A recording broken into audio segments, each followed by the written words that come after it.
میں نے نا بڑا پارٹ آف مائی لائف میں نے بڑا اسٹرگل کیا اس آنسر کو نا فائنڈ آؤٹ کرنے میں کہ واٹس دا بیلنس بٹوین دین اینڈ دنیا.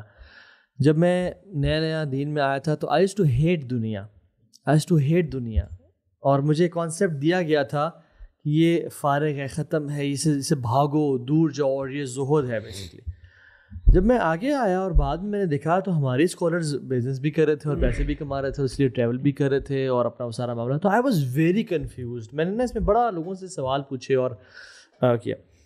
تو نو ڈاؤٹ قرآن میں بار بار آتا ہے کہ یہ زینت الحیات الدنیا, ٹھیک ہے, یہ دنیا کی زینت ہے, اور انما الاموالکم واولادکم فتنہ, مال اور اولاد فتنے ہیں.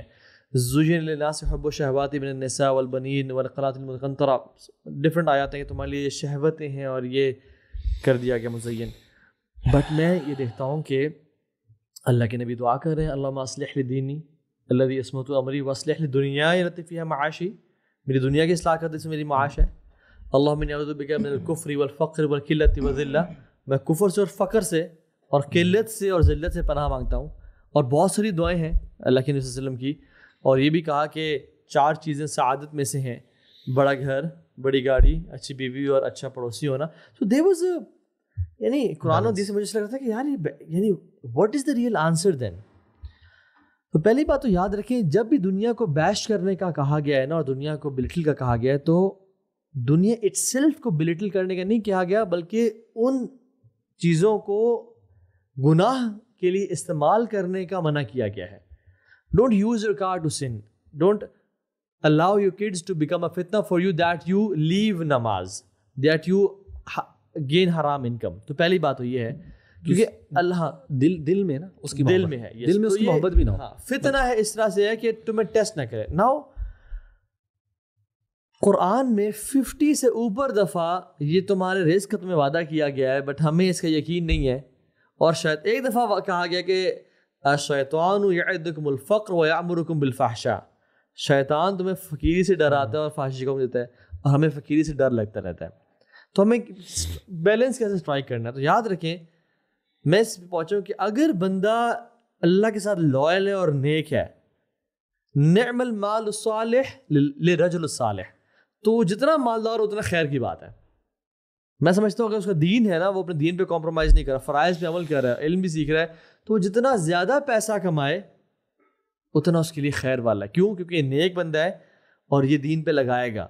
اور اس کا مطلب یہ نہیں کہ جب میرے پاس مال آئے گا تو میں دین پہ لگاؤں گا, rather he is spending right now, give early charity.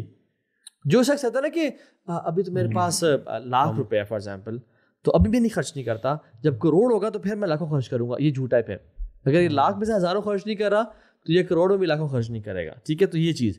اور اگر انسان یعنی دین سے دور ہے تو پھر تو میں سجیسٹ کرتا ہوں کہ وہ پیسے بالکل بھی نہ کمائے, کم سے کم گناہ کرے وہ.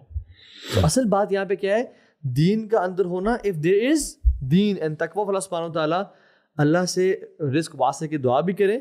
اور یس شارٹ کٹس بتاؤں بیسک, وہ یہ ہے کہ اللہ کو پرائرٹی بنا لیں. جو شخص صبح کرتا ہے اور جس کی دنیا پرائرٹی ہوتی ہے, اللہ اس کے کاموں کو بکھیر دیتا ہے.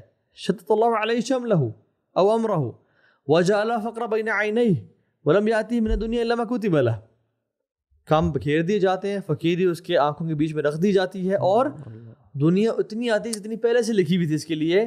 یہ خواری کرتا رہ جاتا ہے, اتنی آتی ہے اس کے پاس. لیکن جس کی آخرت پرائرٹی ہوتی ہے نا, اس سے کاموں کو بھی جمع کر دیا جاتا ہے. جمع اللہ علیہ امرہ وجعل غناہ فی قلبہ, اور دل میں اس کے لیے غنا ڈال دی جاتی ہے.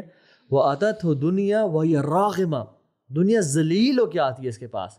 So this world is like a shadow. اگر if you run after it, leaving Allah subhanahu wa ta'ala, it will go away from you. But if you run towards Allah subhanahu wa ta'ala, دنیا آپ کے قدموں میں بھاگ کے آئے گی.